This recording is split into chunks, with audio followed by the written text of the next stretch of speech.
Deputy CM Panchayati Raj శాఖ ఖాళీ అయింది. ఖాళీ ఖజానా ఎతికినా కూడా డబ్బులు దొరికే పరిస్థితి లేదు.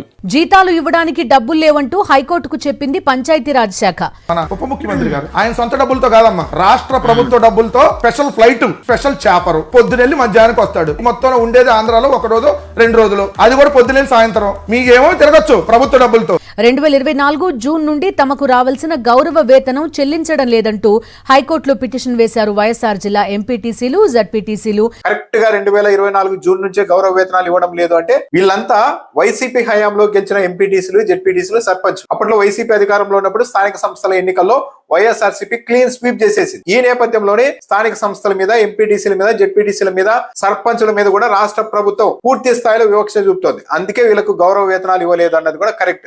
Political governance. త్వరలోనే ఈ రాష్ట్రంలో సర్పంచులు, ఎంపీటీసీలు, జడ్పీటీసీల వీళ్ళ కాల పరిమితి ముగియబోతోంది. కొద్ది రోజుల క్రితమే రాష్ట్ర ప్రభుత్వం ఎంత కక్షపూరితంగా వీళ్ళ మీద ఉంది అనడానికి కొద్ది రోజుల క్రితమే ఒక ఆదేశాలు ఇచ్చింది రాష్ట్ర ప్రభుత్వం. 15వ ఆర్థిక సంఘానికి సంబంధించిన ఆ నిధుల్ని సర్పంచులు, ఎంపీపీలు, ఎంపీటీసీలు వీళ్ళెవరూ కూడా వాడుకోకుండా అడ్డుకోండి అని అధికారులకు ఆదేశాలు ఇచ్చారు. అంటే ఇప్పుడు వైసీపీ తరపున గెలిచారు వీళ్ళంతా, కాబట్టి వీళ్ళంతా ఇబ్బందులు పడాలి, వీళ్ళు ఏం పనులు చేయకూడదు. ఒకవేళ ఆల్రెడీ పనులు చేసి ఉంటారు కాబట్టి వీళ్ళు బిల్లులు చెల్లించుకోకుండా అడ్డుకోండి అని రాష్ట్ర ప్రభుత్వం ఆదేశాలు ఇచ్చింది. అంటే ఇప్పటి వరకు సర్పంచులుగా, ఎంపీటీసీలుగా, ఎంపీపీలుగా పనిచేసి గ్రామాల్లో పనులు చేసిన వాళ్ళంతా నాశనం అయిపోవాలి అని పరోక్షంగా రాష్ట్ర ప్రభుత్వమే అధికారులకు డైరెక్షన్ ఇస్తోంది.